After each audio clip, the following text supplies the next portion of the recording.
In this video, I'm going to show you how to use the university's databases to search for journal articles, and then I'm going to show you how to write a general reference from one of those journal articles.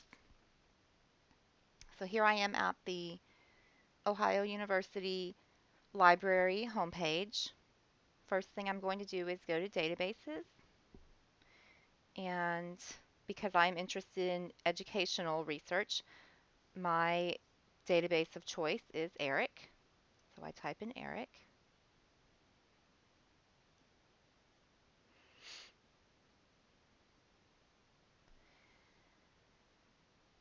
But because I'm also interested in special education, a lot of articles are also published in the psychology literature.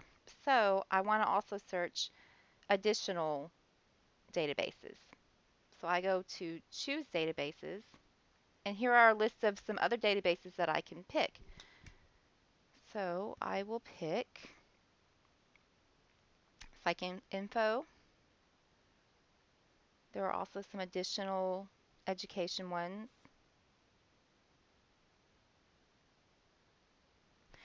If I were going to be looking for articles on employability or employment regarding people with disabilities, I might also click on the vocational and career collection. So depending on what you're specifically looking for, there may be additional databases that could be helpful to you to search. So then I click OK.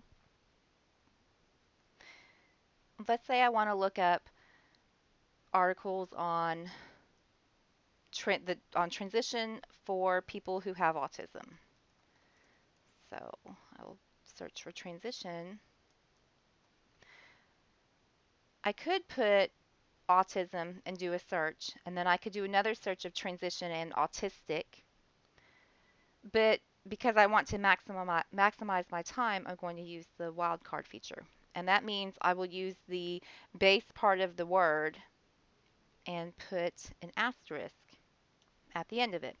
And what this will do is then search for words that have that beginning part in it. So it's going to search for transition and autism, but it'll also search for transition and autistic.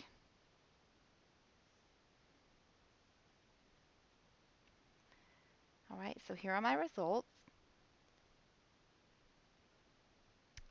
Let's look at this article right here.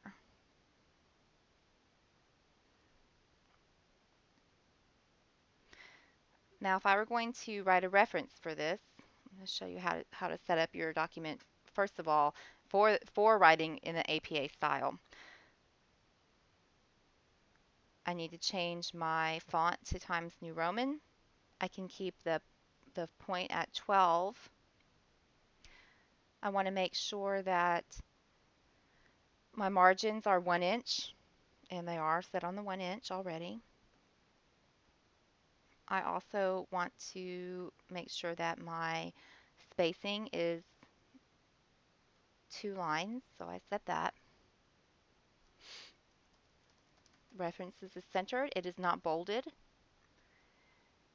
And each of the references in the reference section, it's easier if you use a hanging indent. So I'm going to set that up. I will go to Format, Paragraph, and then under Indentation, Hanging. So you see here how it changes the text. Okay, now I can begin to start typing my reference. So I begin with the last name, first initial and middle initial, and you do put spaces in between the initials.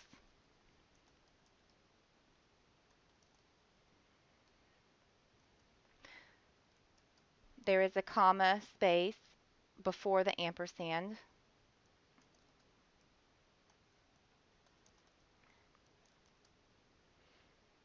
Then I put the year, which it is 2015, period. Next comes the title of the article. You do not capitalize every word in the title. You only capitalize the first word, proper nouns, and the first word after a colon. Everything else will be lowercase.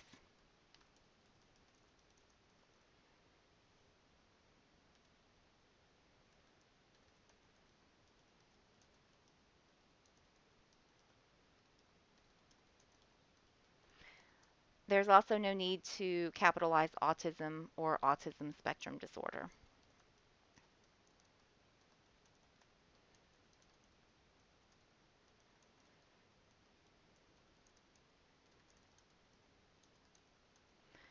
You put a period at the end of the title and then space. This will be followed by the title of the journal. So the title is Journal of College Counseling, and the title is italicized. And you do capitalize the words in the title except for things like of.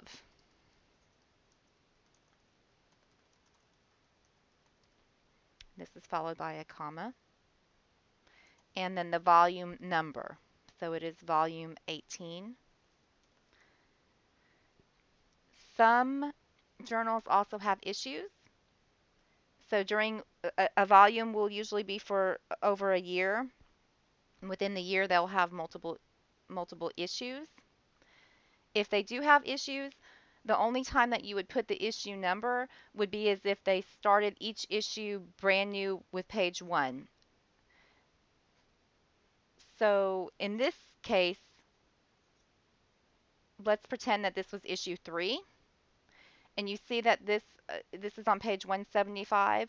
I would think that this would not be this this issue did not begin at page 1. So I would not, even if it did say issue 3, I would not have put the issue number.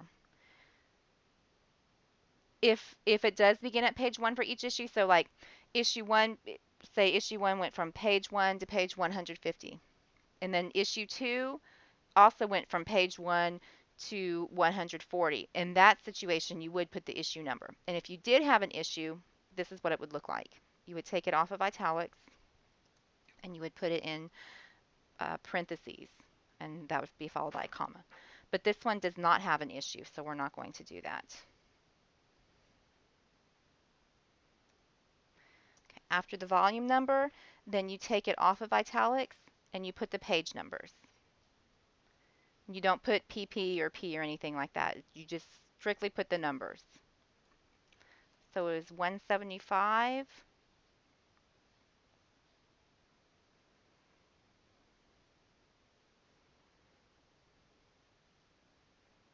to 190. And that is followed by a period. The last thing that you can put on here is the digital object identifier, the DOI, if it does have a DOI. And I see that this one does have a DOI. So I will put that in here. It always wants to change it to a capital D, but you don't need to do that. It needs to be lowercase. So it's a lowercase DOI, colon, and then no space. And you will copy this number.